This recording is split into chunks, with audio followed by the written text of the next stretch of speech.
Assalamualaikum warahmatullahi wabarakatuh. Sini saya akan mempresentasikan hasil pengerjaan UAS pengendalian kualitas.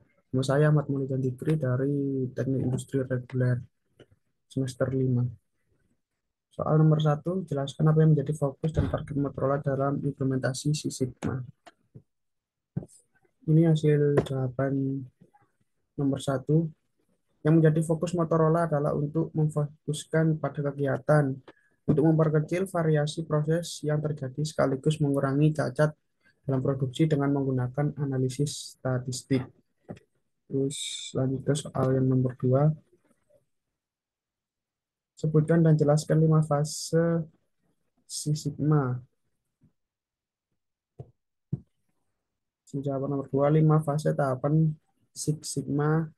Yang pertama ada tahap define. Tahap ini didefinisikan untuk masalah apa yang terjadi, untuk masalah apa yang terjadi di perusahaan. Terus tahap yang kedua ada tahap measure. Tahap ini akan ditentukan nilai DPMO dan nilai sigma level untuk mengukur kinerja perusahaan. Terus yang ketiga ada tahap analisis. Pada tahap ini dilakukan analisis terhadap faktor-faktor penyebab ketidaksesuaian produk. Terus yang keempat ada tahap improve. Di tahap improve ini dilakukan usulan, perbaikan, implementasi perbaikan, dan hasil dari perbaikan. Terus yang tahap yang kelima ada tahap kontrol. Pada tahap ini hasil yang didapatkan nilai DPMO dan nilai sigma dari hasil perbaikan tadi, yang kemudian perbaikan tersebut dilakukan dan dikendalikan oleh pihak perusahaan. Lanjut ke soal nomor 3.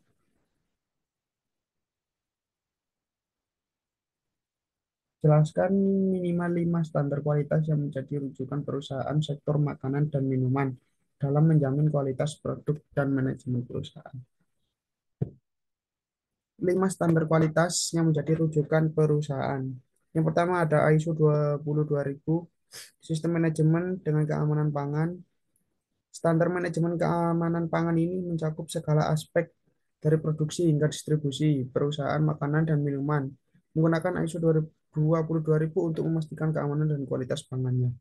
Terus yang kedua ada HCCP, Hazard Analysis and Critical Control Point. Pendekatan sistematis untuk mengidentifikasi, menilai, dan mengontrol risiko keamanan pangan. Terus yang ketiga ada GMP atau Good Manufacturing Practice, salah satu praktek terbaik dalam manufaktur untuk merinci standar untuk produksi, pengujian, dan kontrol kualitas produk makanan dan minuman. Terus yang keempat ada IVF Food Standard atau standar keamanan dan kualitas pangan internasional. Standar yang digunakan untuk menilai dan mengontrol keamanan dan kualitas produk makanan. Terus yang kelima ada FSSC 22000, Sistem Sertifikasi Keamanan Makanan. Standar ini mengintegrasikan persyaratan ISO 22000 dengan persyaratan sistem manajemen keamanan pangan lainnya. Sistem ini sering digunakan di sektor makanan dan minuman untuk mencapai sertifikasi keamanan pangan. Lanjut ke soal yang nomor 4. Jelaskan langkah-langkah penerapan GMP bagi industri makanan minuman skala kecil menengah. Langkah-langkah penerapan GMP atau Good Manufacturing Practice bagi industri skala kecil menengah. Yang pertama ada langkah dari pendidikan dan pelatihan karyawan. Karyawan harus memahami prinsip-prinsip GMP dan menjalani pelatihan yang mencakup kebersihan pribadi, sanitasi, dan tata cara produksi yang baik. Terus yang kedua ada kebersihan dan sanitasi. Praktek kebersihan dan sanitasi yang ketat termasuk rutinitas pembersihan dan desi- desinfeksi peralatan area produksi dan permukaan yang sering disentuh.